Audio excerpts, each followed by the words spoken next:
Vale. Vale, perfecto. Pues bueno, lo primero de todo, daros las gracias en especial a los ponentes que van a estar aquí con nosotros hablándonos de distintas zonas de, de España. Y bueno, también agradecer a toda esta gente que estáis por aquí, que os vemos, por lo menos yo os estoy viendo, que estáis asistiendo. Nada, básicamente será una charla en la que vamos a estar hablando con compañeras y compañeros enfermeros que han estado en primera línea de guerra en este último año con el tema del COVID. No voy a hablar mucho porque ya se ha hablado demasiado del tema y ellos van a hablarnos más, así que voy a ser breve en ese sentido. Y bueno, el primero que va a hablar con nosotros y va a estar aquí hablándonos es Ricardo, que estás por aquí. Sí, ¿no? Sí, vale, te veo. Ricardo es enfermero.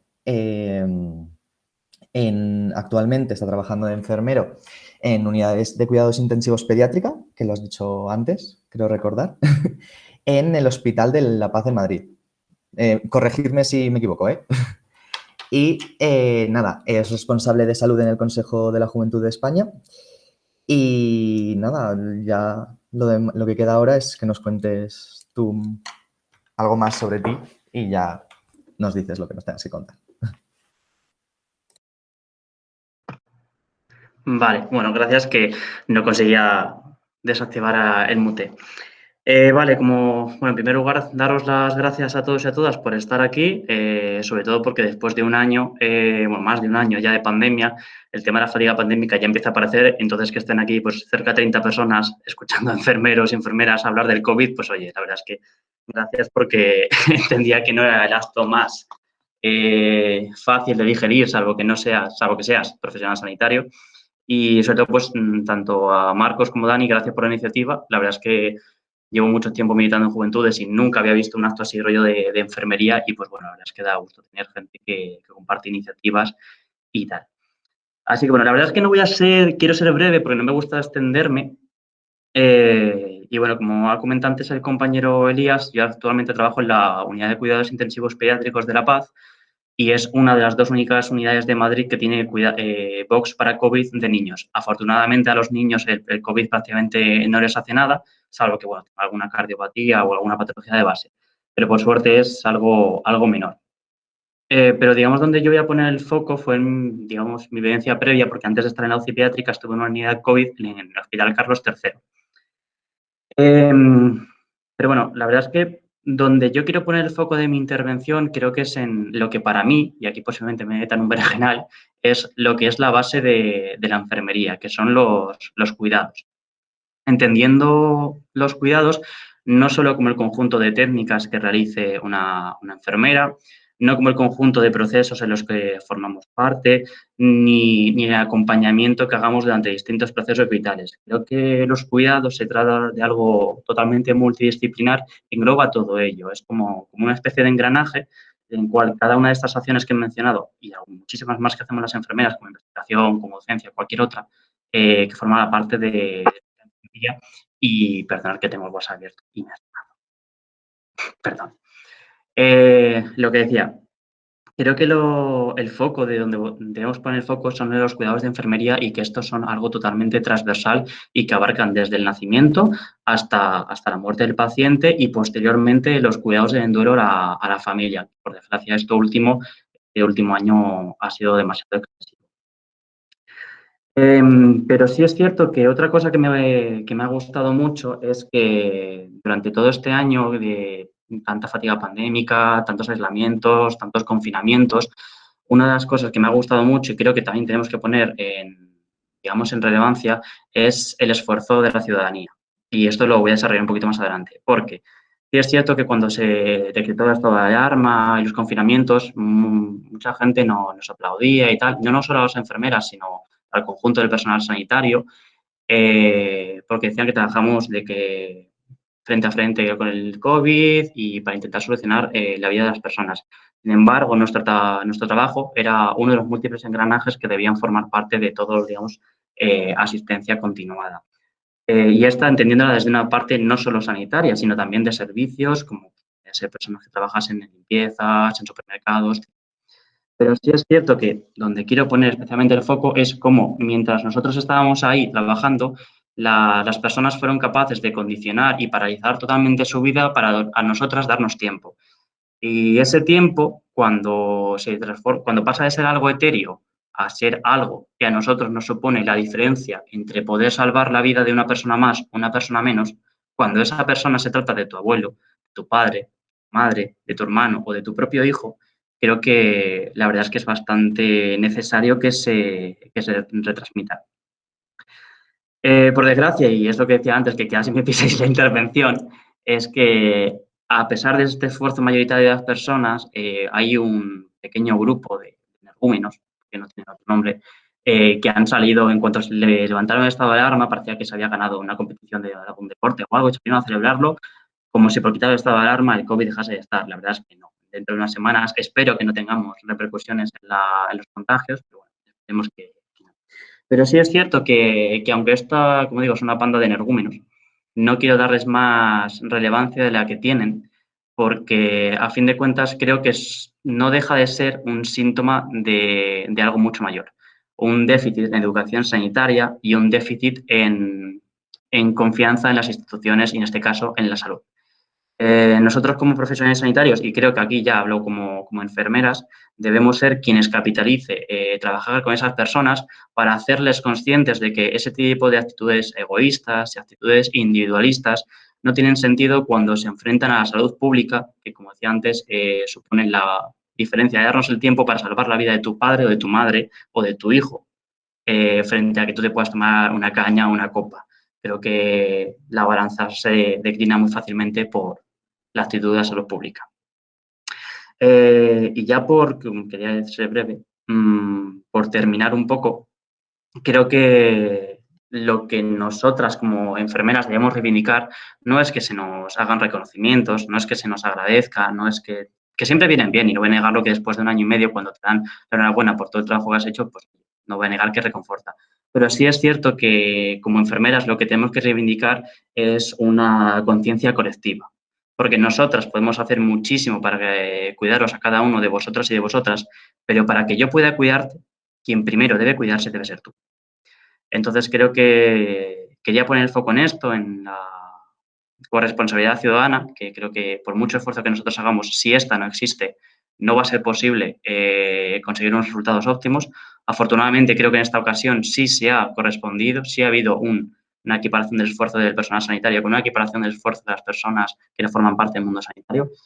Y bueno, creo que tenemos mucho de lo que estar orgullosos, mucho de lo que tenemos que estar para celebrar, y sobre todo que, bueno, esperemos que esta conciencia colectiva siga más adelante, no solo con el tema del COVID, sino que más adelante pueda servir un pequeño año catastrófico a nivel de datos sociosanitarios, pero que para el futuro pues, nos permita avanzar y seguir creciendo y dando la cobertura sanitaria que necesitan las personas.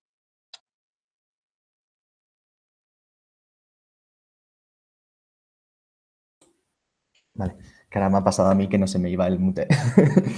Vale, muy bien, muchas gracias, Ricardo, por esta intervención desde ese punto de vista, ¿no? Que personalmente, por ejemplo, a mí me ha sorprendido que lo hayas enfocado de este tipo. Vamos a dejar la sesión de preguntas para el final, ¿no? Mejor, en ese sentido, para que las personas que tengáis preguntas, pues las anotáis de momento y luego hacemos una ronda de preguntas mejor y así le damos tiempo a todas las intervinientes a poder participar y aprovechar el tiempo. Vale, pues nuestra siguiente interviniente se llama Ana, es enfermera desde hace 5 años, actualmente trabaja en el Centro de Salud de Usera y ha pasado por distintos distritos de Madrid, incluido por IFEMA, para las personas que lo conozcáis, no lo conozcáis. ¿Vale? Ahora nos contará también un poquillo, imagino, de este sitio. Y poquito más que yo pueda decir. Ya le doy la palabra y que ya nos siga contando. Hola, ¿se me oye? Sí, ¿no? Vale, es que yo voy de millennial, pero a veces no.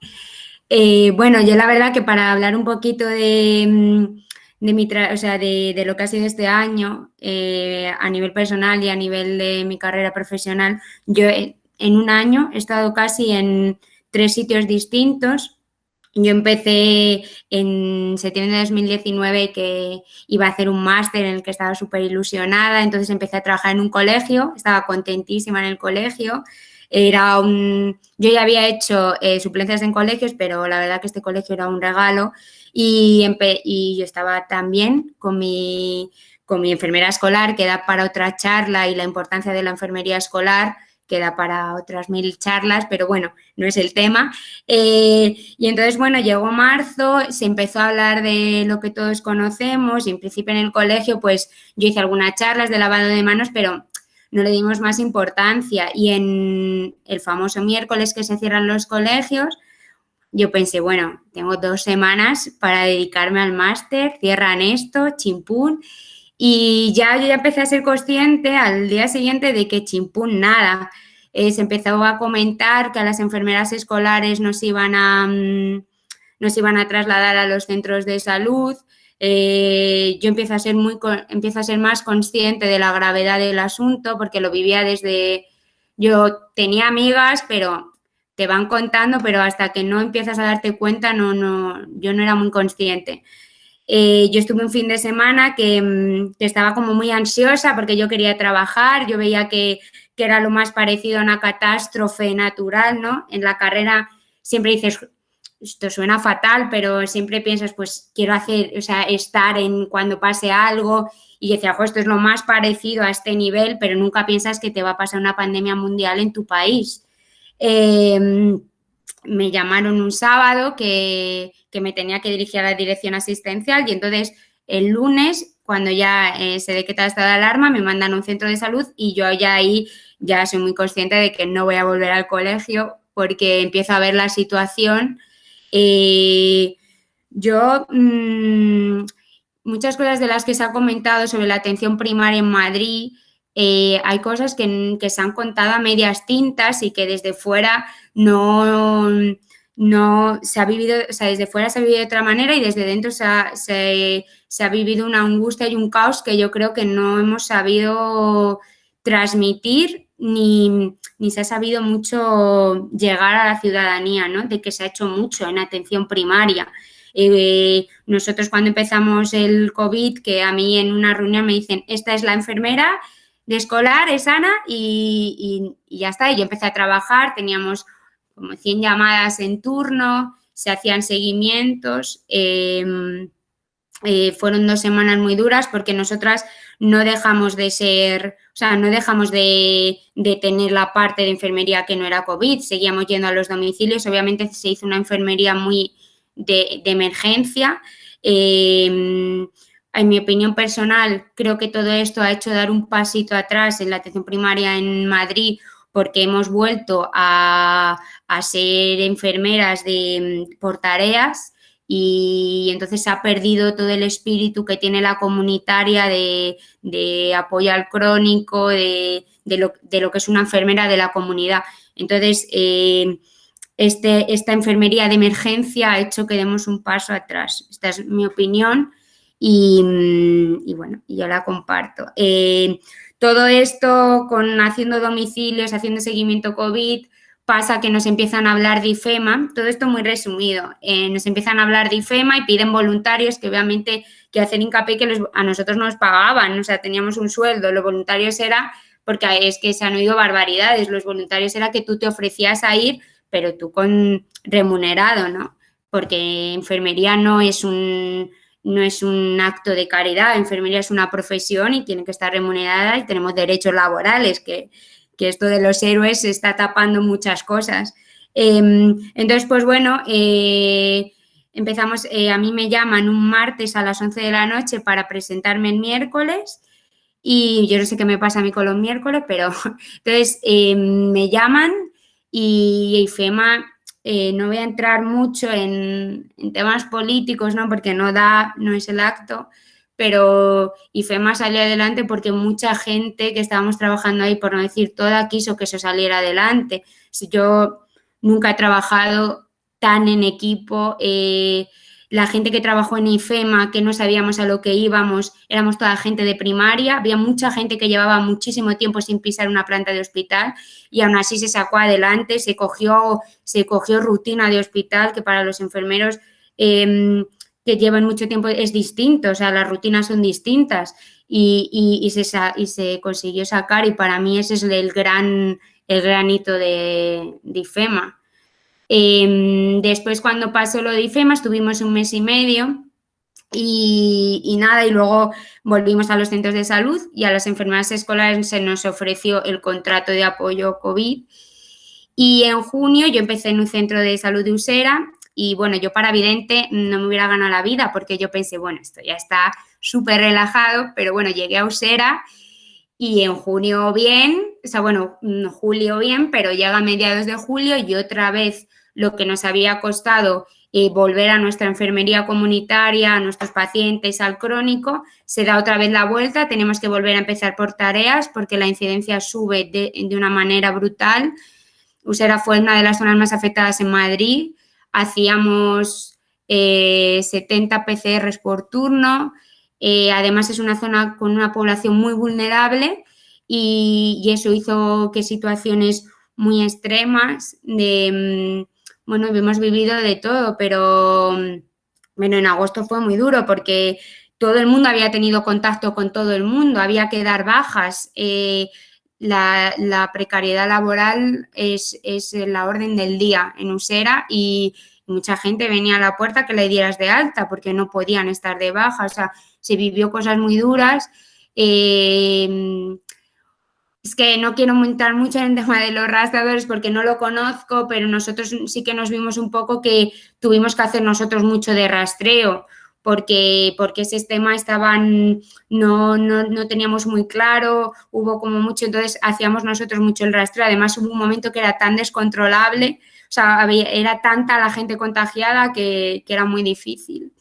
Y bueno, yo sigo, volvimos a, o sea, lo que más le quería dar importancia de esto es la necesidad de hacer valor a la primaria, que se ha repetido 1000 veces, que es la entrada al sistema sanitario, pero es mucho más que eso. Nosotros, al final, lo que vives y a mí lo que más pena me da de la primaria es que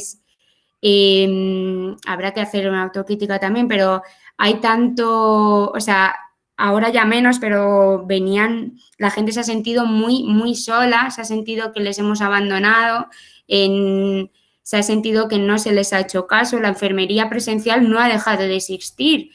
Lo que pasa es que en situaciones de emergencia, pues se ha tenido que priorizar, pero enfermería ha visto presencial todo el tiempo. Y eso es algo que hay que valorar y que no podemos dejar que la primaria muera ni llevarla a un nivel de precariedad que ahora no sabemos qué va a pasar con los contratos, a qué van a renovar o muchas cosas. Y nada, esto un poco a grandes escalas mi año y eso, hasta aquí.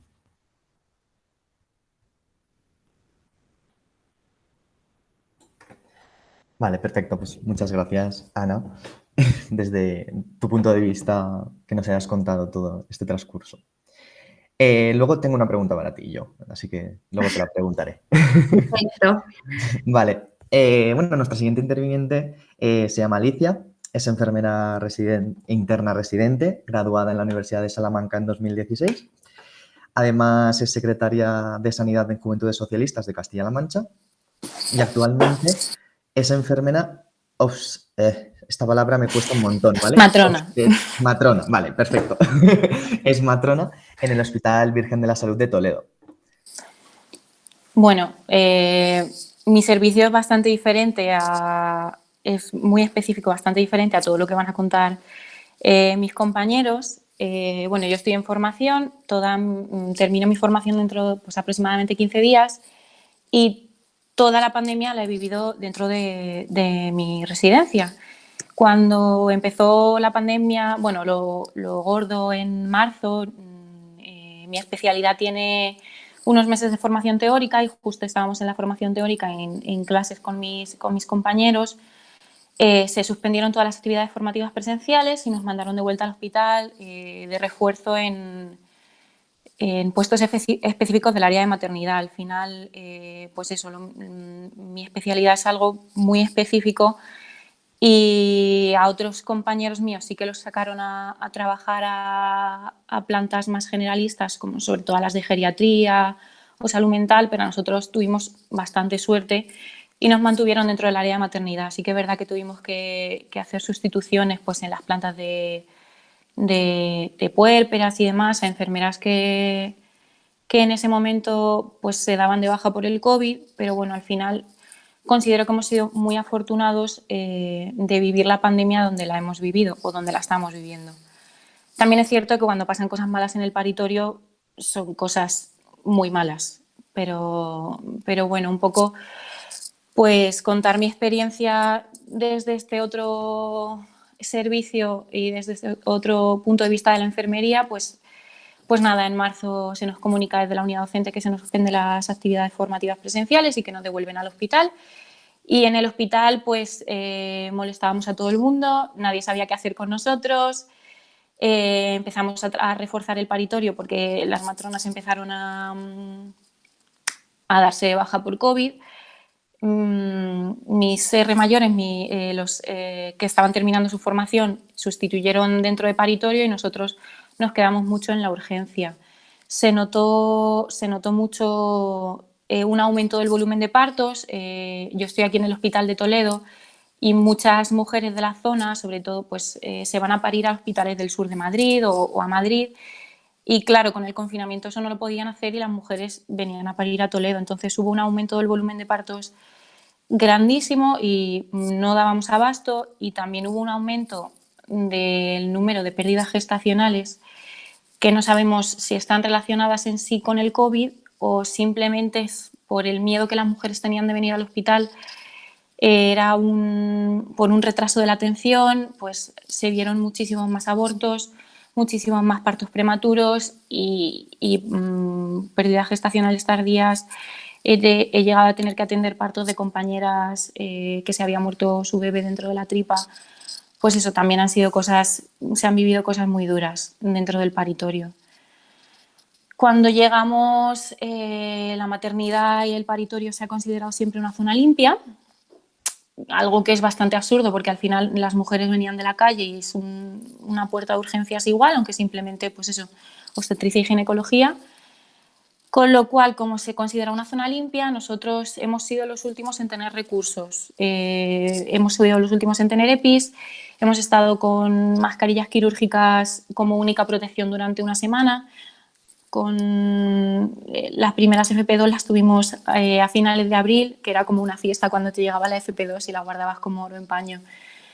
Hemos estado épocas sin guantes, sobreviviendo a base de donaciones de tatuadores y peluquerías de la zona, porque se priorizaban los recursos y al final también lo entendimos nosotros que pues, había cosas que eran más urgentes que tuvieran compañeros en plantas COVID que nosotros.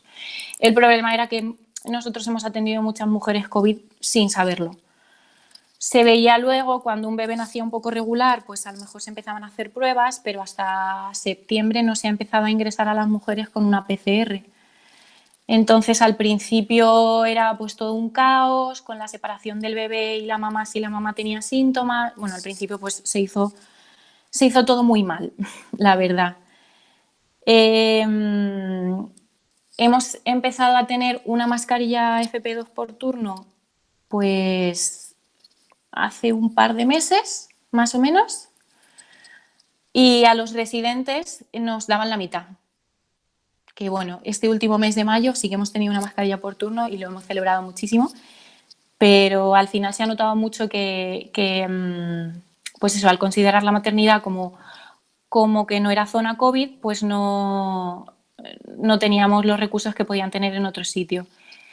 Luego, ¿cómo ha afectado a la formación de los residentes? Pues ha afectado bastante. En el momento, en marzo, se suspendieron todas las rotaciones y todo el mundo fue a su servicio de origen, por así decirlo, y hasta junio no se volvieron a retomar las rotaciones normales. Yo en mi primer año no pude rotar por primaria y toda la consulta de matrona que he visto ha sido pandémica. Entonces, pues no he podido hacer preparación al parto o se han visto a las mujeres pues mucho menos de lo que se debería o se las vería en una situación normal. Al final, el embarazo y el posparto y todo lo que engloba a esto es algo que genera mucha ansiedad en las mujeres, en las madres y en las familias. Y creo que no se ha podido atender a todas las demandas que teníamos y que a día de hoy tampoco. Al final, cuando tú ves a una mujer en la consulta y le explicas un poco qué se puede encontrar o qué no, al final también las restricciones en el hospital van cambiando día a día, de no tener acompañantes y tener acompañante o las visitas o pues eso, el miedo a parir con mascarilla que tienen y han tenido todas. Y todo el tema de los grupos posparto, pues al final es algo que enriquecía mucho a las mujeres y que ahora mismo se está viendo muchísimo más abandonos de la lactancia materna que en época previa a la pandemia. Al final, cuando es algo muy difícil, cuando una mujer no tiene apoyo, pues eso, al final las tasas de lactancia materna se reducen muchísimo. También se ha reducido muchísimo el número de partos, ahora mismo lo estamos notando un montón. El otro día estuvimos mirando las estadísticas en mi hospital, había más de 230 partos de diferencia en estos 5 meses del 2021 con respecto al año pasado, que es una barbaridad, lo cual va a influir también en puestos de trabajo a largo plazo. Bueno, algo que sí que se hizo muy bien aquí en Castilla-La Mancha es que a los residentes durante la primera ola, los 2 meses y medio gordos de la primera ola, se pagó un complemento como para igualar durante ese tiempo el sueldo a un sueldo de una enfermera generalista. Porque para quien no lo sepa, el sueldo de un residente pues es básicamente la mitad del sueldo de una enfermera. Que bueno, esa paga también ha llevado a tener muchas tiranteces en el servicio de gente que consideraba que no merecíamos que se nos pagara como a una enfermera rasa. Pero bueno, y al final se ha notado mucho, se nota mucho en el paritorio igual cuando vienen todas las olas, porque al final las embarazadas es un tipo de paciente, un tipo de que se cuida muchísimo. Y ahora mismo sí que se está notando mucho que cada vez tenemos más partos de mujeres positivas, con todo el riesgo que ello conlleva, de que pues, embarazadas que terminen en UCI o que haya que sacar al bebé antes de tiempo porque la situación de la mamá es muy inestable y necesita unos tratamientos que no son compatibles con el embarazo y haya que sacar bebés en la semana 29 o 30, pues al final ahora se está notando mucho también que está habiendo más mujeres embarazadas positivas. Al final, pues eso, nosotros nos consideramos unos afortunados.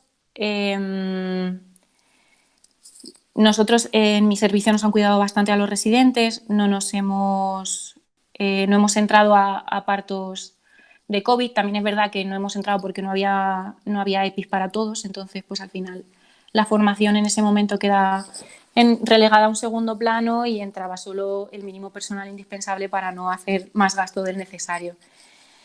Pero bueno, también ha sido algo muy duro, sobre todo por lo que decía al principio.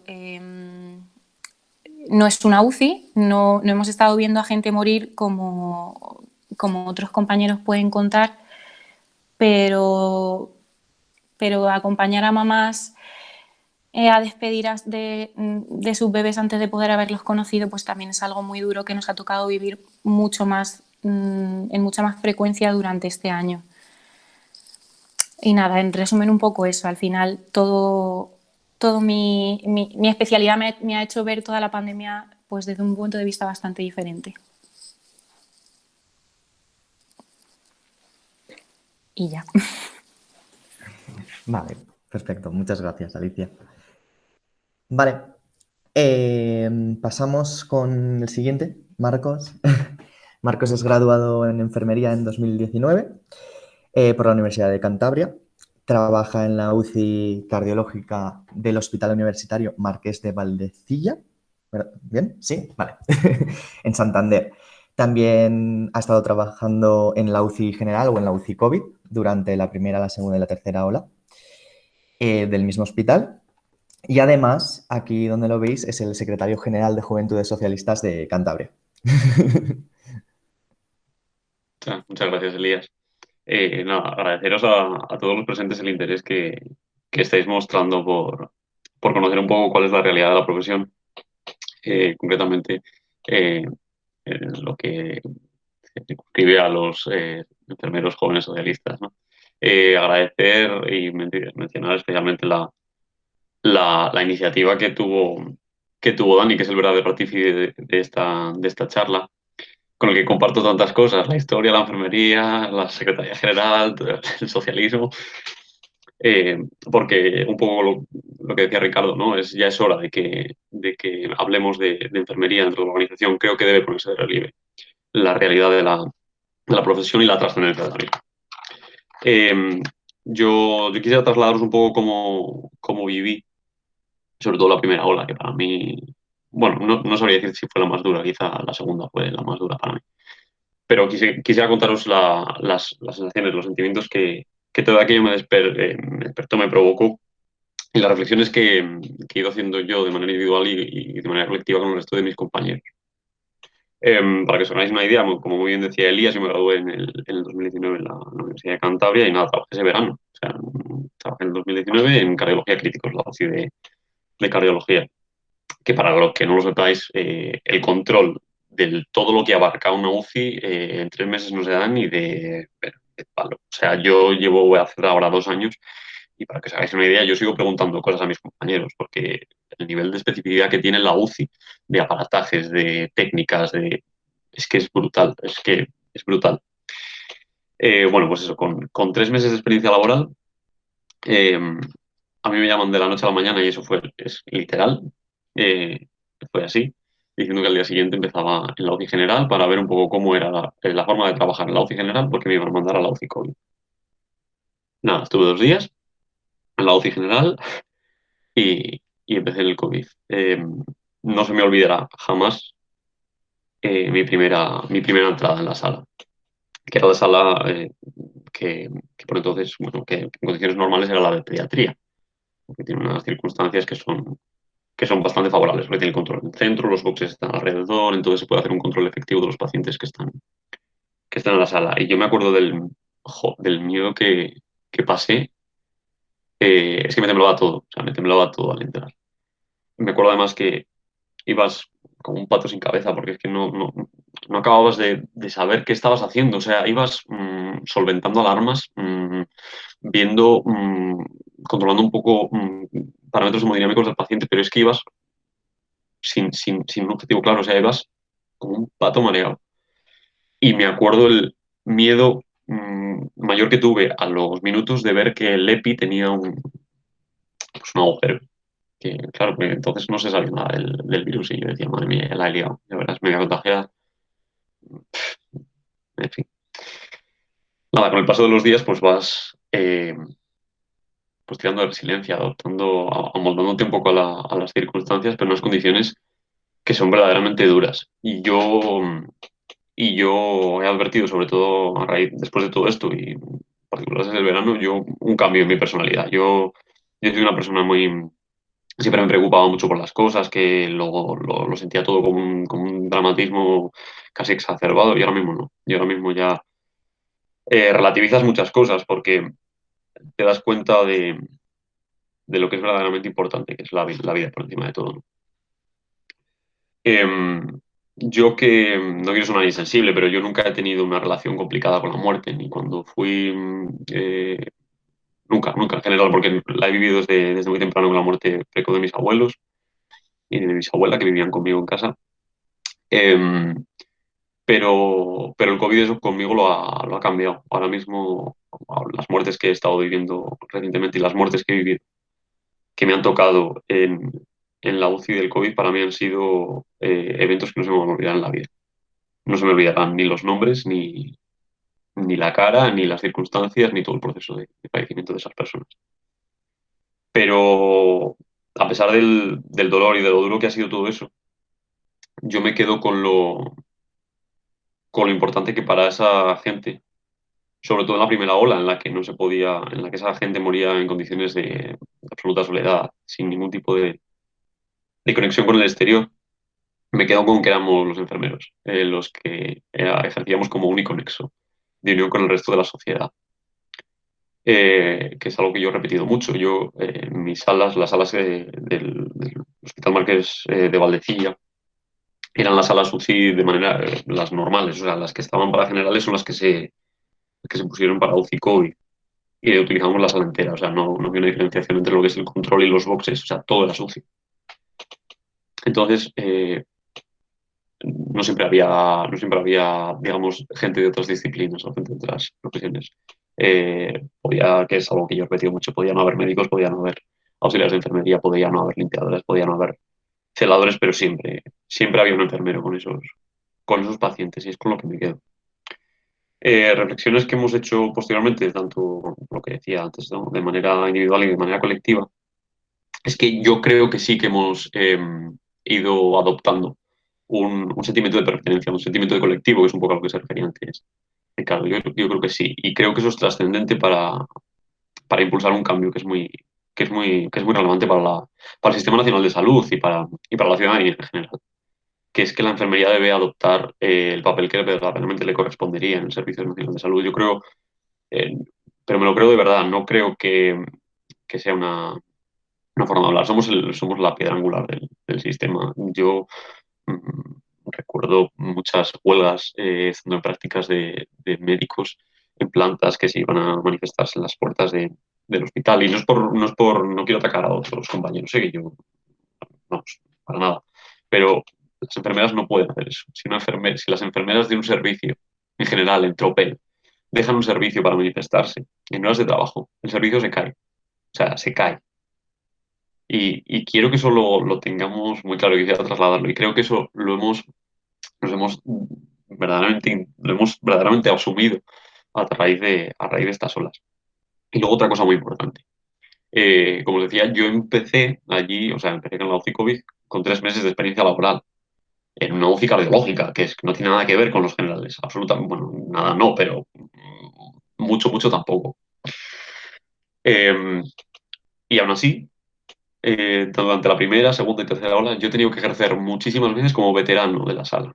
Yo enseñaba a la gente cómo pronar, cómo intubar, cómo hacer el proceso de intubación, cómo preparar todo el material para la canización de una vía, todo, absolutamente todo. A gente que no había estado jamás en una UCI, jamás, ni cardiológica, ni pediátrica, ni de lo que se quiera, nada, jamás.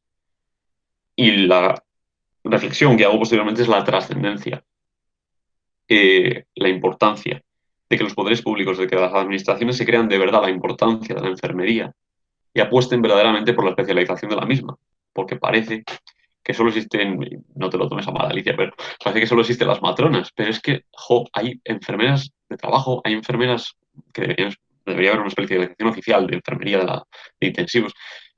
La importancia de una enfermera bien formada en un servicio, no valemos para todo, es que no somos un retal, no somos un parche que se pueda poner en determinados servicios para satisfacer las necesidades del mismo en determinada coyuntura, que no es eso, que la enfermería es mucho más. Y, y nada, pues eso, no quiero daros mucho más la, la chapa. Luego estaremos seguro que a contestar a vuestras preguntas, pero quería transmitiros ese lado humano de lo que hemos vivido muchos profesionales y transmitiros la importancia de la profesión. Vale, muchas gracias, Marco. Vale, pues seguimos. Nuestro siguiente interviniente es muchos y muchas ya lo conoceréis. Es aquí Daniel.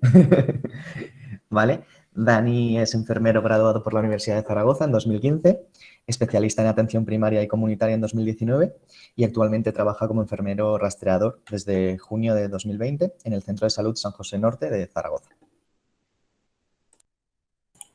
Bueno, pues buenas tardes a todas y a todos. Gracias por a los que nos acompañáis y gracias a los enfermeros y enfermeras que estáis hoy aquí pues para visibilizar un poco la profesión que, como decía Ana, pues además de héroes así en etéreo y en general, pues somos personas que hemos trabajado, que hemos hecho algo concreto y que no está de más visibilizarlo. Aunque muchas gracias por haber dicho que sí desde el primer momento. Yo, como decía Elías, llevo desde junio del año pasado, hace ya casi un añito trabajando de rastreador. Me he preparado un poquillo cómo han sido las olas por aquí en Aragón y en el rastreo. Yo durante la primera ola, la verdad es que fui bastante prescindible porque estuve en una planta de pediatría que había muy poquitos niños, no, además estaba de media jornada, con que pisaba el hospital súper poco y bueno, estuve hasta finales de mayo ahí en esa planta. Sí que me presenté voluntario para ir a UCIs, que tenía algo de experiencia y demás, pero bueno, al personal del hospital infantil no lo quisieron sacar y ahí estuve pues con mi media jornada, a veces sin ningún paciente en la planta. Me sentía bastante inútil, pero bueno, a finales de mayo nos llegó la información de que iban a comenzar con el proceso del rastreo.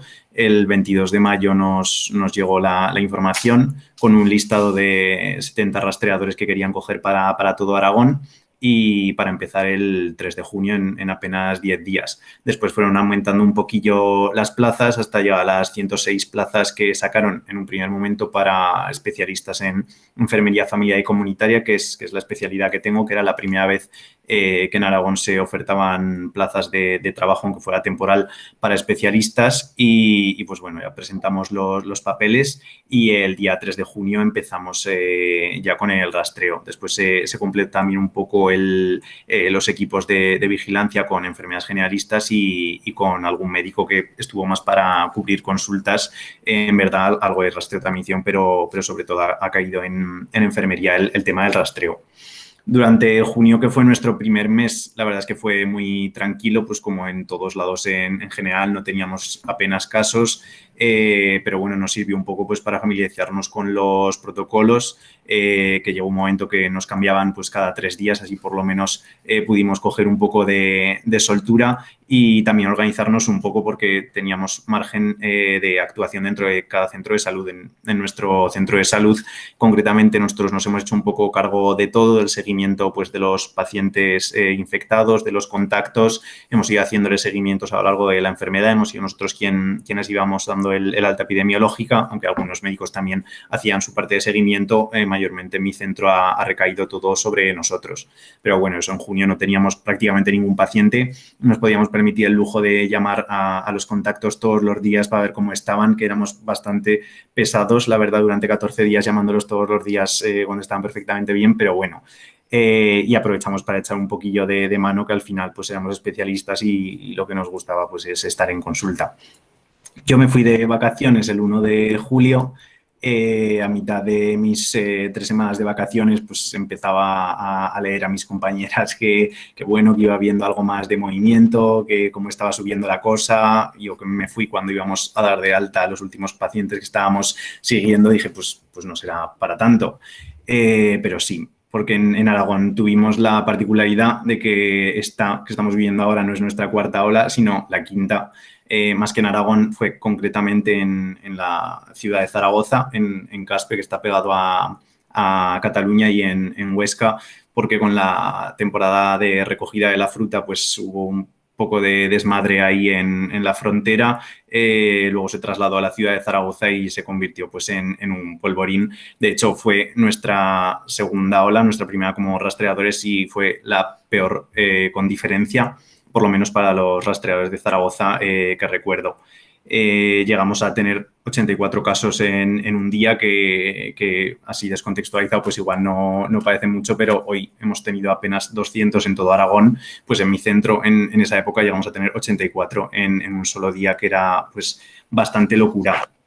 Empezamos también en julio a hacer guardias de rastreo los fines de semana porque hasta entonces pues lo habíamos dejado a libre albedrío el fin de semana, se quedaban los pacientes ahí pendientes para el lunes, era ya no se podía sostener y bueno, pues hubo semanas que llegué a estar los 5 días de entre semana de rastreo y el fin de semana doblando guardias sábado, domingo y horrible. Tenemos además un búsqueda en el que damos a los pacientes para que nos puedan localizar por lo menos porque pues la atención primaria al final estaba colapsada y por lo menos tenían ese enlace y pues bueno, llamadas de tener 50, 60 llamadas al día, tuvimos que estar de 8 de la mañana a 8 de la tarde en el centro de salud atendiendo a los pacientes y aún así no dábamos abasto. De hecho, en el periodo que duró la segunda ola, que fue más o menos entre el 20 de julio y mediados de agosto, tuvimos que echar 47 horas extra y aún así había días que nos dejábamos un montón de trabajo pendiente. Pero bueno, lo conseguimos llevar. Nos trajeron también en julio compañeros trabajadores sociales que han estado hasta hace poco completando los equipos de vigilancia y en agosto también se incluyó como medida piloto los equipos de atención domiciliaria que fueron también trabajadores sociales que nos servían pues un poco para ir controlando que la gente estuviera haciendo bien el aislamiento, que estuvieran en casa, que estuvieran separados, que estuvieran viviendo donde nos decían que estaban viviendo. Nos hemos llevado muchas sorpresas y la verdad es que estuvo bastante bien como proyecto. El mes pasado ya los cesaron porque pues vamos hacia abajo y van reduciendo los gastos y los contratos, pero bueno, la verdad es que fue una buena experiencia. También a todo esto se nos sumó que durante estos primeros meses nosotros llevábamos el control de todo. O sea, nosotros pedíamos las pruebas a los pacientes. En un primer momento pues no teníamos mucha idea y a los casos positivos pues les íbamos pidiendo PCRs hasta que negativizaban. Luego pues ya nos hemos ido haciendo a lo que es la realidad, que tienen que estar pues sus 10 días de aislamiento y no repetimos ninguna prueba y demás. Y además también nos encargábamos de dar los resultados negativos de los pacientes, lo cual era pues una locura porque en esa segunda ola llegamos a estar hasta 4 o 5 días esperando a que nos salían los resultados, que cuando salían pues salían todos de golpe y se volvía eso pues una locura. Pero bueno, en septiembre nos llegó la apertura de los colegios, que teníamos bastante miedo, la verdad, porque pensábamos que iba a ser eso pues un descontrol absoluto y para nada. Es verdad que nos echamos un poco encima al principio de ser los referentes de los colegios y institutos de nuestra zona, que pues en un primer momento, los primeros meses, tenía ya día sí, día no llamada de la directora del instituto que nos pertenecía, pero bueno, por lo menos les transmitíamos esa calma y cualquier duda que tenían, ahí nos tenían. Y en octubre nos libramos un poco de los contactos, nos libramos un poco porque utilizaron a rastreadores militares para que fueran los encargados de dar esos resultados negativos. Así pues, por esa parte nos teníamos que encargar de hacer ese seguimiento de los contactos por lo menos. Luego ya llegó la tercera ola para nosotros, la segunda a nivel de España, que además con nosotros fue pues eso, en octubre, noviembre. A nosotros se nos juntó con las no fiestas del Pilar y bueno, fue en números totales la peor ola de todas. Llegamos a tener pues más de 1.200 casos al día en esa época. Y además pues generalizada por todo Aragón, que ya no estaba solo concretamente en una zona, sino que era por todo Aragón en general. Tuvimos bastante miedo de volver a lo que había sido en verano, pero bueno, con el tema de los rastreadores militares, la verdad es que lo tuvimos bastante controlado. No tuvimos que echar ninguna hora extra y lo tuvimos todo atado. De esta época, sí, la peor fue sin duda la de agosto, pero sí que en esta ola me tocó más la fibra personal, porque al fin y al cabo pues sean todos los días hablando con personas, siguiéndoles y demás. Recuerdo concretamente en noviembre o así sería, de una familia polacos, eran un matrimonio de unos 60 y algo años y un hijo de 40 que se infectaron todos. Y al poco de infectarse el marido ingresó. Yo me comunicaba con la mujer ingresó y fue empeorando, lo tuvieron que meter en una UCI. Al poco empeoró también el hijo, que tenía pues unos 40 años. Me iba contando la señora que pues también iba un poco mal el señor. Y un día, hablando con ella, me dijo pues que su marido había fallecido ese día y que justo habían ingresado también a su hijo ese mismo día en la misma UCI en la que acaba de fallecer su marido. Y pues claro, pues la mujer destrozada, pues queriendo volver a su país, se desahogan también contigo. Pues me contaba que, claro, que habían venido por el trabajo de su marido y que, fíjate, pues ahora lo único que quería es que ya acabara todo y que, aunque fuera sola, a volverse a Polonia y olvidarse un poco de todo. Y pues eso, pues una de tantas historias que nos escuchamos durante estos meses. Después llegamos un poco de tranquilidad hasta Navidad, que pasado diciembre pues ya empezó otra vez la cuarta ola aquí en Aragón. Como diferencia, pues bueno, aumentaron pues los contactos, como es evidente, los contactos sociales en Navidad. Fue la primera ola que fue más en meseta por el tema de la cepa británica, que hace unos meses nos daba tanto miedo y ahora parece que es una aliada. Pues no subieron tanto los casos, pero sí que se nos alargó más de lo esperado. Estuvimos pues 2 meses y medio de ola. Y además se empezaba ya a vacunar. En mi centro de salud tuvimos todas las semanas brotes en las residencias que nos tocaban, y es verdad que cuando empezó la vacunación no hemos vuelto a tener ni un brote ni medio. Se nos habían infectado pues prácticamente todos los abuelos de las residencias de nuestra zona y se ha notado muchísimo en ese aspecto. Y es verdad que fue una época complicada también porque nos tocó pues empezar a confinar a gente pues en épocas de Navidades y en épocas de exámenes a los estudiantes, sobre todo, que pues son situaciones muy, muy complicadas. Y ya por último, la ola actual que estamos viviendo, pues desde abril, mayo, que es igual que la anterior de Navidades, pero aún más alargada si cabe, porque empezamos a finales de marzo y todavía seguimos ahí, que si baja, que si no. Hemos recuperado un poco el tema de los contactos porque se ha ido actualizando el protocolo. Ahora volvemos a pedir otra PCR antes de acabar y demás, con que nos hemos echado un poco de trabajo otra vez encima.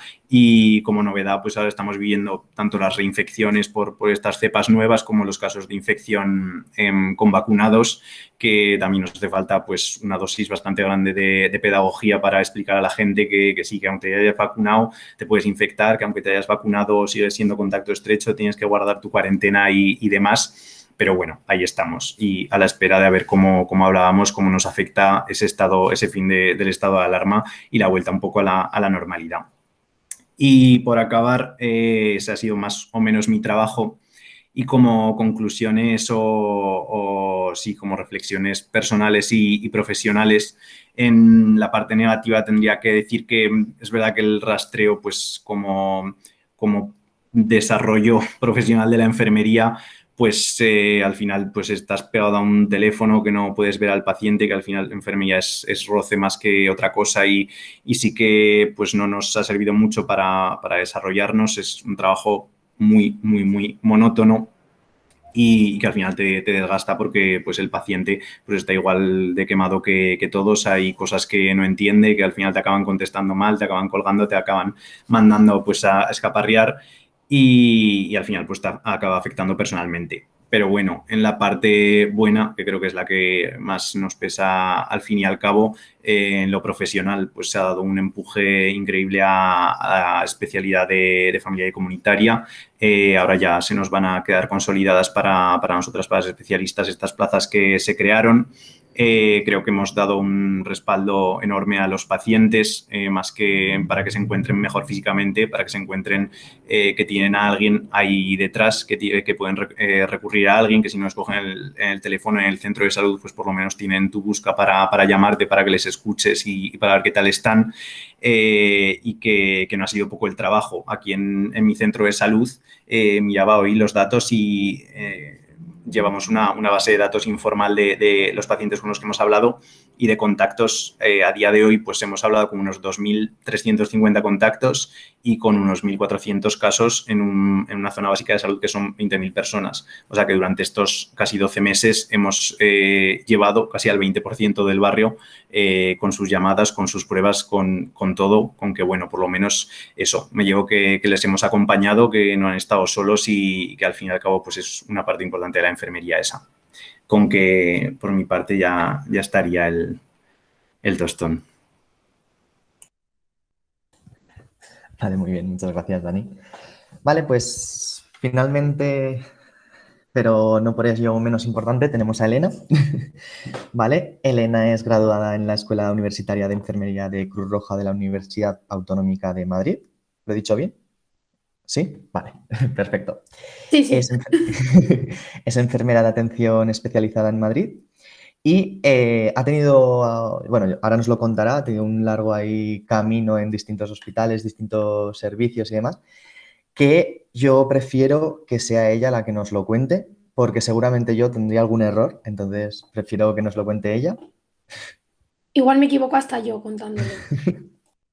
Bueno, yo acabé en 2019 como Marcos y al final esto de la pandemia nos ha servido un poco como aprender a golpes porque yo la verdad tuve suerte nada más terminar, conseguí un contrato en una clínica privada que al final ahora porque hay una pandemia y es fácil tener trabajo en la pública, pero antes tú salías de la carrera y si te daban un contrato de 3 meses tenías mucha suerte. Yo no la tuve, en el contrato que me ofrecían en la privada me ofrecían 2 años y claro, nada más salir 2 años con el trabajo asegurado, pues se te hacen los ojos un poco chiribitas. Así que yo estuve ahí en la clínica privada hasta que llegó marzo y de un día para otro los compañeros que eran compañeros con los que coincidías trabajando y tampoco era, pasaron a ser tu familia, las únicas personas que te entendían, porque al final tú en casa lo podías contar, pero solo podías hablar de esto con gente que lo estaba viviendo como tú. Y como decía Marcos, al final hay cosas que no se olvidan nunca. Yo me acuerdo del primer contacto que tuve, que fue el 9 de marzo. Yo ese fin de semana lo pasé normal porque era algo que lo veía súper lejos. Es verdad que en mi hospital había como 3 o 4 pacientes COVID, pero era como algo que, bueno, hasta que me toque a mí, queda mucho. Y es verdad que me llevé pues un buen chasco ese lunes cuando llegué a trabajar. En mi planta, como era limpia, no teníamos mascarillas. Es más, nos las habían escondido porque ya había un poco de... La gente ya se las estaba empezando a esconder, se las estaba empezando a llevar a casa. Entonces no teníamos mascarillas. Conseguimos unas de papel, que eran un cuadro. Nos poníamos gasas en la boca debajo de la mascarilla para parecer que nos protegía un poco más, porque al final nosotros era una planta limpia, pero el miedo estaba ahí, no sabías dónde podía estar esto. Nada, yo hice mi trabajo normal y cuando terminé la primera ronda que se hace en las hospitalizaciones, después de preparar, de dar la primera medicación, de tomar todas las constantes y todo, vino la supervisora y me dijo, no entres a esta habitación porque hay que hacerle una PCR, este señor pensamos que es un COVID. Y yo ya había entrado, le había cambiado la cama, le había puesto los aerosoles, le había puesto la medicación, le había dado de merendar. Y bueno, ahí al final pues se me cayó un poco como el mundo encima. Fue como, joder, yo pensaba que esto quedaba mucho para enfrentarme a este momento y resulta que me ha tocado ya. Primero pensé como de positivo, ¿qué hago en mi casa? ¿Dónde me meto? Escribí a mis amigas porque ahí todavía no había estado de alarma y les dije que no pensaba salir porque esto ya me estaba dando mucho miedo. Y, y bueno, al final, eso fue el primer contacto de los muchísimos que tuve sin la protección adecuada hasta que me contagié, porque yo lo cogí a finales de marzo del 2020, porque, bueno, pues hubo una urgencia, no me dio tiempo a vestirme, entré a la habitación sin vestir, porque en ese momento se me olvidó que existía una pandemia mundial y entré a la habitación y me contagié efectivamente. Pero bueno, luego también otra de las cosas así que no se me van a olvidar en la vida es como cuando la privada pasó a ser ya como pública, no existía privada, todo el mundo podía ir a cualquier hospital y habilitaron mi planta como COVID, nos trajeron en mi planta había 25 camas, en principio luego se doblaron, nos trajeron a los 25 en un autobús O sea, era como una excursión. Vino el autobús, llegó a la puerta del hospital, nos llamaban a admisión y nos subían de 5 en 5. O sea, fue a mí son de las cosas que más me impactaron. Perdón, es que tengo mucho alergia y mucho asma y estoy...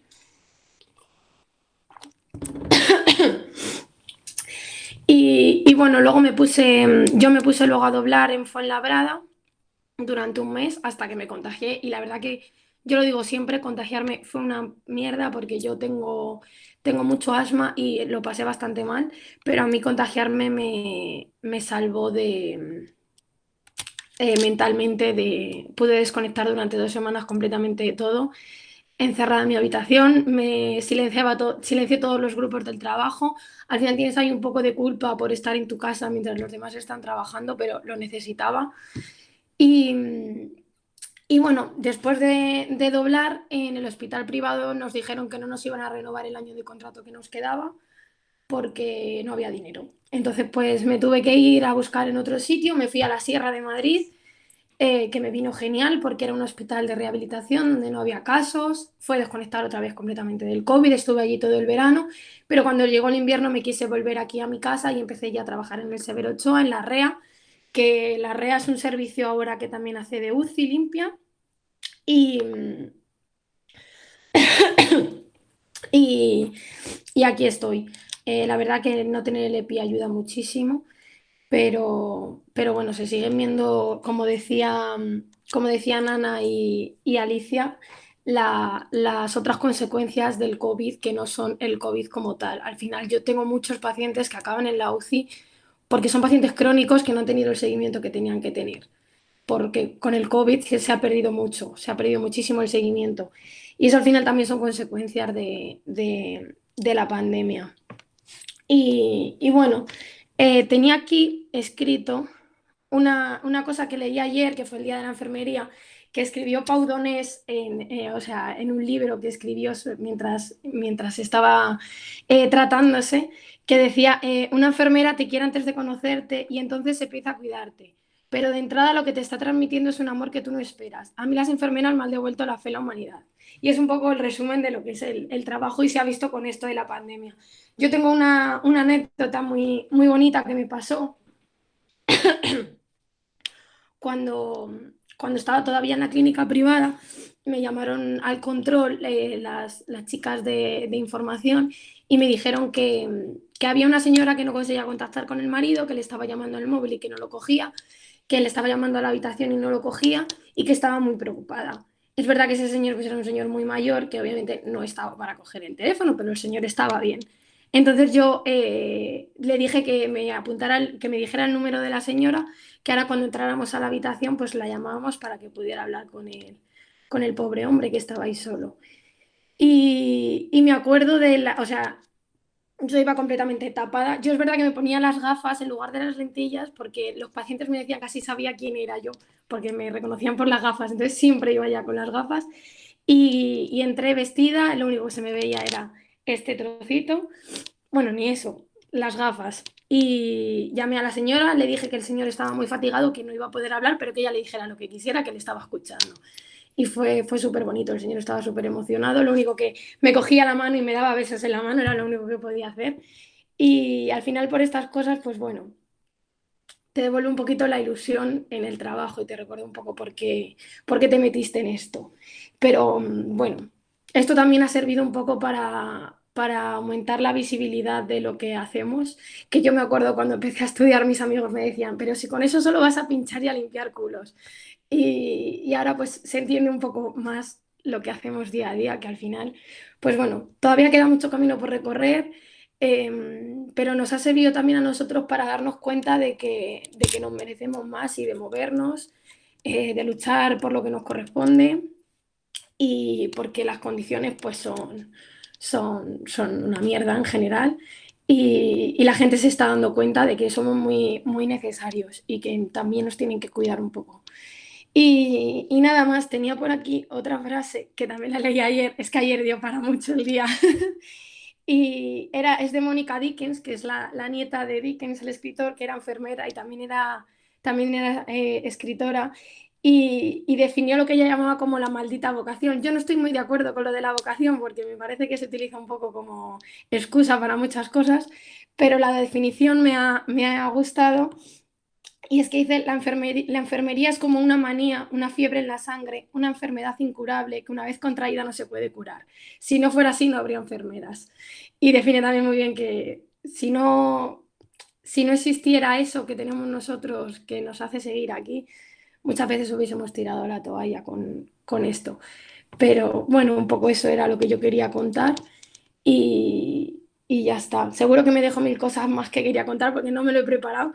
He estado apuntando de lo que me he ido acordando, cosas así que tenía que contar, pero no, no me he preparado nada, así que imagino que habrá mil cosas, hay mil historias que me han pasado, porque es que al final pasar por 4 hospitales y 4 servicios distintos dan para mucho. Pero bueno, así es como lo que más recuerdo siempre y lo que siempre cuento a todos, toda la gente que me conoce estas historias ya se las sabía, porque las son las que cuento siempre. Y creo que ya está. Al final, un pequeño resumen del año que ha dado para mucho. Vale, muy bien, muchas gracias, Elena. Bueno, y gracias a todos y a todas por haber participado, habernos contado vuestras experiencias. Y yo creo que, bueno, a todos y todas las que estamos aquí nos habéis enseñado que no únicamente los enfermeros y enfermeras estáis para limpiar culos y pinchar, la verdad.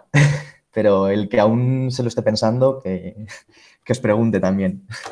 Vale, pues abriremos ahora la ronda de preguntas. Vamos a seguir la siguiente dinámica. Todos sabéis que tenemos el botoncito de levantar la mano y nos sale el símbolo de la mano. Entonces yo iré anotándome las personas y iré dándoos el turno de palabra para que podáis ir haciendo las preguntas. Podemos empezar si queréis ya. A ver si hay alguien que quiera hacer pregunta. Y si nadie se atreve a ser la primera persona, pues empezaré yo a hacerle la pregunta a Ana.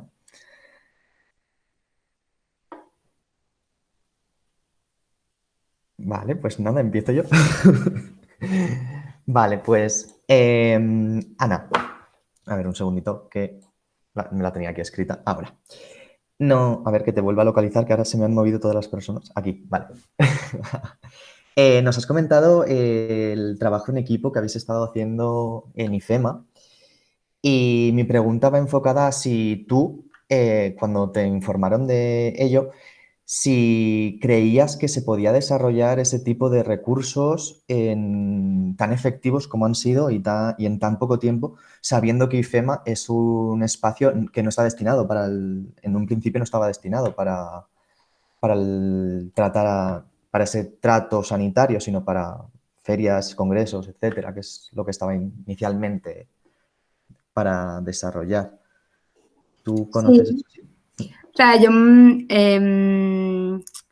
sea, creo que no, o sea, que nadie se imaginaba, ni yo ni por un momento pensé que en algún momento, en los 4 años que estudié la carrera, iba a estar en lo que fue IFEMA. Y para mí ha sido, o sea, IFEMA fue fuerte o sea, porque de repente yo soy muy peliculera y entonces de repente yo me veía ahí, nos vestía o sea, las imágenes que luego se han visto eran verdad, nos vestía el Suma, entonces era todo como te veías en los pabellones eran de asfalto, o sea, era todo como, yo decía, madre mía, esto es lo más cerca que voy a estar, yo qué sé, era todo muy, muy peliculero y muy real a la vez. Ahora, que yo creo que eso es efectivo, pues, hombre, yo no soy gestora ni nada. Creo que IFEMA fue lo que fue para congestionar, pero se desvistió un santo para vestir a otro. Se desvistió la primaria para vestir a esto. Entonces, si es efectivo o no, yo creo que eso habría que mirarlo, que si habría que contemplar lo que va a pasar en futuras, que esperemos que no haya muchas más, pero en futuras pandemias. Lo que no se puede es que siempre sea la primaria la más desfavorecida, la que se le quita a los profesionales de salud para mandarlos ahí, porque luego pasa lo que contaba Elena, ¿no? Que los crónicos han estado descontrolados y el sentimiento de abandono. Y ya no solo eso, hay muchas pandemias ahora mismo, una de ellas es muy importante y también sería muy interesante que como organización un día pues podamos hablar de todo eso, es la soledad no deseada. Y todo eso lo cubre mucho primaria y es quien debe de trabajar en eso. Entonces, si es efectivo o no, creo que fue efectivo para la emergencia que era, pero si queremos prolongar esto hay que buscar otras alternativas porque no se puede siempre tirar de primaria. Hasta aquí mi opinión personal, ¿eh?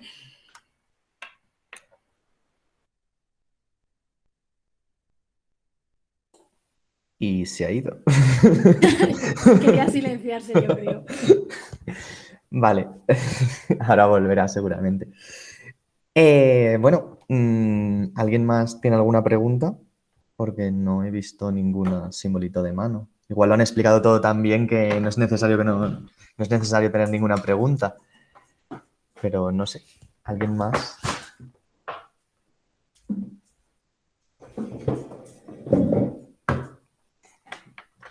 Nada, oye, lo habéis explicado perfectamente y no es necesario nada más, al parecer. Yo, ya que al final estamos también pues como Juventudes Socialistas aquí, y decía la compañera que se ha ido, que espero que vuelva, que también esto nos servía para reflexionar pues, sobre la soledad no deseada y tal. Yo sí que es verdad que desde aquí me haya vuelto. Desde el Millennial, ¿ves? Yo sabía que algo de esto iba a pasar. Desde rastreo y desde primaria sí que me ha dado para reflexionar muchísimo sobre la tremenda desigualdad con la que afecta este virus, bueno, como todo en la vida. Pero, claro, nosotros damos las recomendaciones como, pues, tenéis que hacer vidas separados en un cuarto sin salir.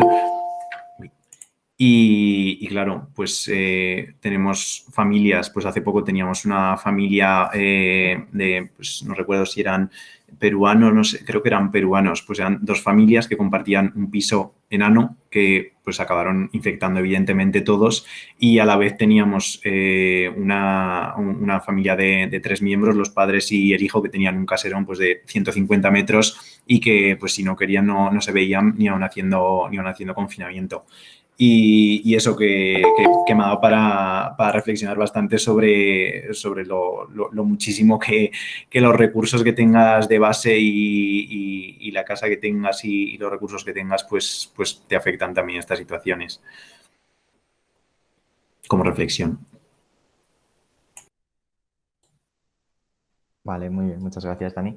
Bueno, Michelle, que está por aquí, que nos está diciendo que la disculpemos, que no nos puede hacer la pregunta en voz alta, que en primer lugar quería daros las gracias por vuestro trabajo y por la experiencia que nos habéis estado contando, ¿no? Las situaciones, vuestras historias, y quería preguntaros qué tal os habéis encontrado emocionalmente y si habéis echado en falta algún apoyo psicológico durante el desarrollo de vuestro trabajo. Ricardo se está echando ahí para atrás. Yo sí, a mí me gustaría contestar a esto. Yo, por ejemplo, en mi hospital en el que estoy ahora en Leganés, sí que están todos los pasillos forrados que el equipo del hospital te puede prestar apoyo, pero es verdad que durante la ola grande no hubo ningún tipo de apoyo, todo estaba desbordado, o sea, era imposible.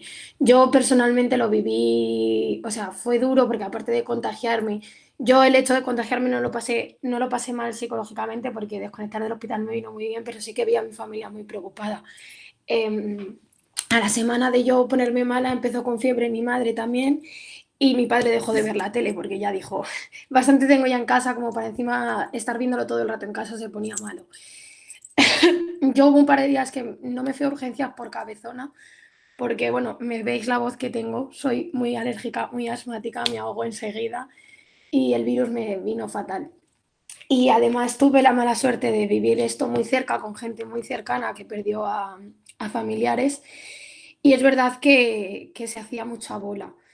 Pero bueno, fue en un momento en el que había un colapso total y era imposible gestionar el apoyo que en ese momento se necesitaba.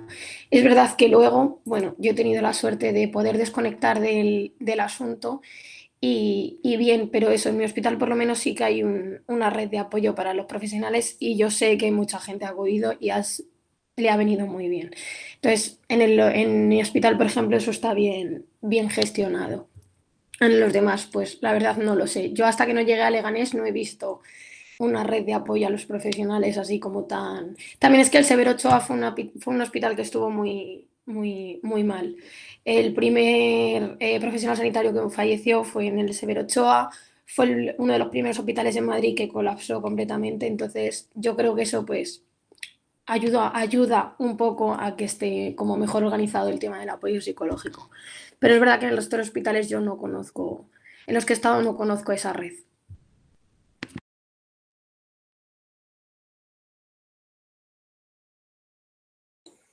Vale. ¿Alguien más quiere responder a esta pregunta de los ponentes y las ponentes que estáis aquí? Yo suelo decir a lo que dice Elena, en IFEMA sí que había psicólogos, o sea, teníamos como un número para llamar y sí que había un teléfono de contacto. Y luego sí que sé que por cosas que se mandaban por WhatsApp sí que ha habido teléfonos, pero yo no he hecho uso de eso y no sé si que ha sido utilizarlo o no. O sea, sí que sé que en momentos de este año sí que han aparecido como esos teléfonos de apoyo psicológico a los profesionales y alguna amiga mía sí que estuvo, pero no sé contaros mucho más. Sé que, por ejemplo, en IFEMA sí que había uno bastante que sí que se nos repetía mucho, que si queríamos podíamos llamar a ese número. Y espero no irme ya.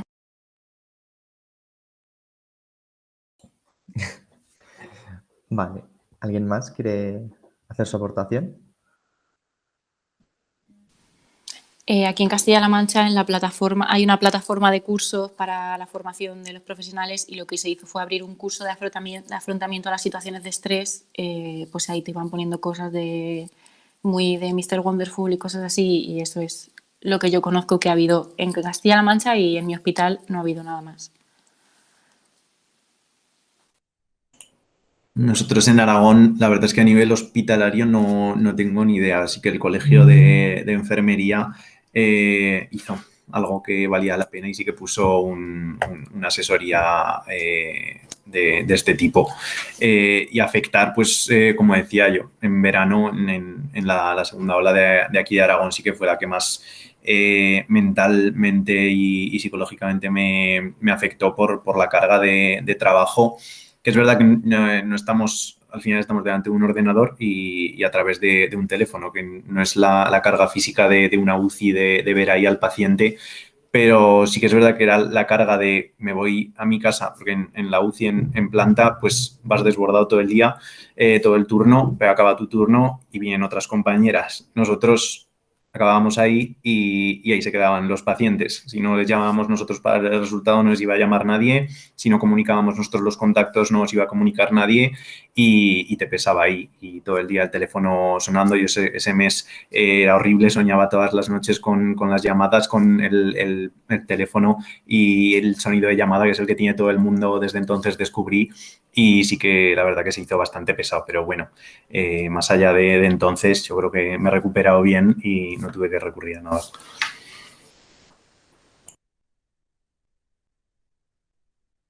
Nosotros en Cantabria, que bueno, es una región también más modesta, no tuvimos ningún tipo de soporte psicológico, psiquiátrico. Sí que cuando estábamos en la primera ola, venían psiquiatras, los psiquiatras del hospital a hacer un poco, pues eso, de terapia Mr. Wonderful, ¿no? De coger aire, estirar, no sé qué, hacer nada, pero no, nada relevante. Sí que es verdad que desde el Colegio de Enfermería, por lo que comentaba también Dani, se habilitó, bueno, no se habilitó porque en realidad ya existía un teléfono de contacto a una clínica privada de bastante renombre aquí en Cantabria, que es la Clínica Rodero, para la asistencia de personal sanitario que tuviese em, bueno, afectación psiquiátrica o psicológica, ¿no?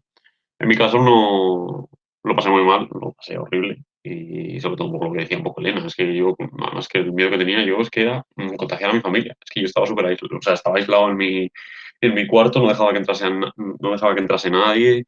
Mi casa es muy pequeñita, entonces compartiendo el baño ahí con mi hermana, mi padre y mi madre, un rollo. Así que me acabé yendo a uno de los pisos habilitados por el gobierno de Cantabria, que fue lo que mejor me pasó durante la ola, porque fue una conexión total. Además, me tocó con amigos de la carrera, coincidimos varios eh, en ese mismo hotel, y la verdad que, bueno, pues la conexión mental ayudó bastante. Y luego no tenía que recurrir a ayuda psicológica, la verdad. Pero tampoco lo descarto en el futuro, ¿eh? Porque no creo que venga mal tampoco descargar un poco la mochila que llevamos de un año que yo creo que ha sido muy, muy duro. Pero no, por ahora no. Yo quería añadir una cosa a lo que ha dicho Marcos de lo del miedo, y es que el miedo también, el miedo constante, el miedo en el hospital, el miedo al llegar a casa. Yo en casa tuve suerte, la verdad, y mis padres como que no me dejaron aislarme mucho porque yo a casa llegaba hecha pues, destrozada, y no me dejaron aislarme mucho, por eso yo creo que a la semana contagié a mi madre, empezó mal a ella también, por suerte no pasó nada, pero es verdad el miedo... el miedo constante. Estabas en el hospital y tenías miedo que no pasara nada. Llegabas a casa y tenías miedo que no pasara nada. Era todo el rato miedo, miedo y miedo. Y no solo el tuyo, sino luego estabas en el hospital y los pacientes también tenían miedo, claro. Estaban allí solos. Yo había noches que estaba de habitación en habitación todo el rato porque me sentaba ahí con ellos a hablar un rato para que por lo menos, porque les daba miedo dormirse o les daba miedo porque ya se les habían muerto 2 o 3 compañeros de habitación y veían que el compañero estaba muy mal y decían, por favor, quédate, es que como se me vuelva a morir otro compañero aquí yo sola, no sé si voy a poder afrontarlo. Entonces, pues bueno, es más el peso, era completamente miedo, más que otra cosa.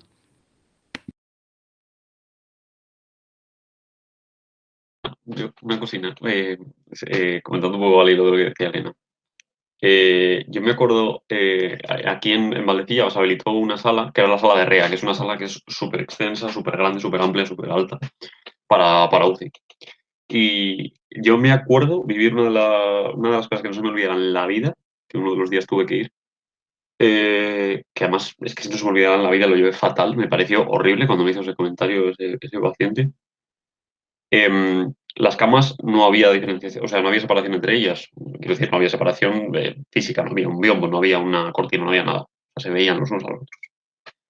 Y yo recuerdo un paciente que intubamos.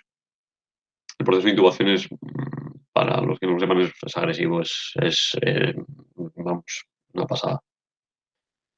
Y yo me acuerdo que después de la intubación de ese señor, acabar de pronarle y tal, no sé qué, me llama el señor que está enfrente, que lo había visto todo, y me pregunta, ¿y a mí cuándo me vais a meter el tubo?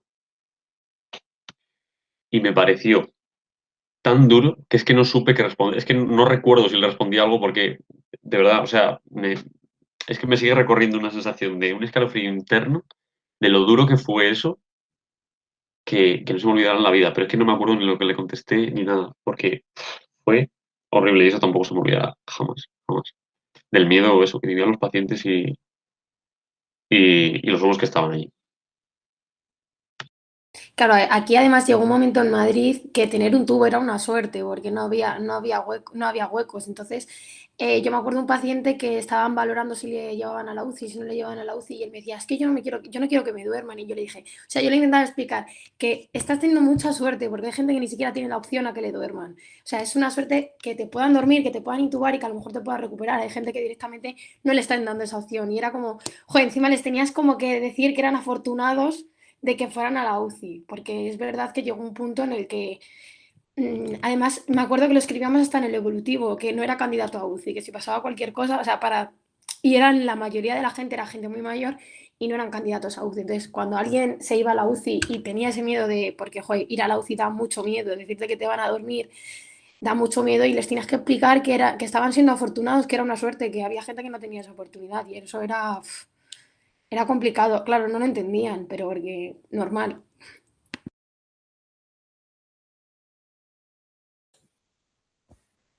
Vale, Ricardo, tienes la mano ahí levantada. No quería cortar. Ya, la verdad es que no tenía pensado volver a hablar, pero como soy el único que no ha hablado sobre el tema de la asistencia mental, digo, pues lo digo. En mi hospital no se hacía nada, salvo pues, una supervisora, una planta en la que estuve, que si le contestabas mal por su mala gestión de las planillas, pues te decía, vete a salud mental que estás muy estresado. No era por el estrés del COVID, que lo había, era por mala gestión. Pero fuera de comentario chorra, quería seguir un poco el hilo de Elena y de Marcos. Ya que está abierto la veda, pues quería comentar dos cosas que a mí fueron como un jarro de agua fría y fueron 2 de los días que yo me fui con la voz bastante rota del hospital. Uno de ellos fue cuando estábamos en control y aviso, por suerte, teníamos sobre nosotros a un paciente que estaba medianamente independiente, si es cierto que luego se ponían muchos malos, y este fue uno de esos casos. Cuando había un matrimonio, nos ingresamos juntos, intentando que estuviesen juntos estuviesen de una manera relativamente acompañados, y uno de los turnos, pues, fue en las 3 de la mañana, 4, y fue una mujer que dijo, oye, creo que mi marido se ha muerto. Entonces, pues pasamos, claro, viste corriendo con el epital y efectivamente, pues el marido estaba muerto. Y luego otro día que también fue otro jarro de agua fría, era una de esas pacientes que no tenían hueco en la UCI, simplemente por su edad, tenía unos 60 y algo de años, hipertensión y poco más, era una mujer independiente y tal. Y recuerdo que me dijeron que no era candidata a UCI porque no había hueco, que si fuese 3 meses antes que se iba a la UCI corriendo, pero que no había hueco. Y recuerdo pues, que le habían quitado ya todo el tratamiento, la mujer estaba sedada y supuestamente estaba informada. Yo cuando pasé, pues, en esas circunstancias, lo único que tienes que hacer es dar los rescates y esperar a que llegue el momento de la manera más buena posible y poco más. Pero la verdad es que me hizo una pregunta y me dijo, oye, ¿por qué ha venido mi familia a despedirse de mí? Entonces, claro, fue como un jarro de agua fría. Supuestamente te dicen que no alimentas al paciente, que no le digas la verdad, que si no confía en ti, pero claro, supuestamente te dicen que tu paciente está enfermada, que ya va a fallecer, y te dice que porque se haya despedido su familia de ti. Bueno, no le pude decir la verdad, o sea, sé que debía de haberlo hecho, pero no tuve huevos, la verdad. Y bueno, pues, poco después, a los días, la mujer murió y la familia ya fue a recoger la bolsa, porque bueno, en mi hospital fue uno de los que estaban en Carlos III. Fallecían tantos niveles que tuvimos que traer un congelador extra porque se nos acumulaban los cadáveres. Y claro, como estaba el estado de alarma, las bolsas de las pertenencias tenían que quedar allí hasta que la familia fuera por ellas. Pero como había estado de alarma, la familia no podía ir. Entonces llegó un momento que se acumulaban hasta el nivel de que tuvieron que habilitar una sala extra para guardar la ropa de los fallecidos porque no cabían de todos los que habían.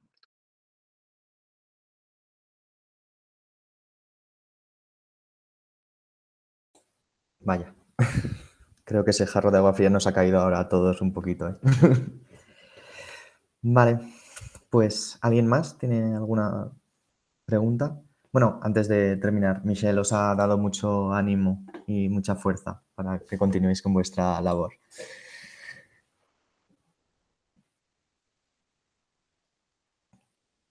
¿Nadie más?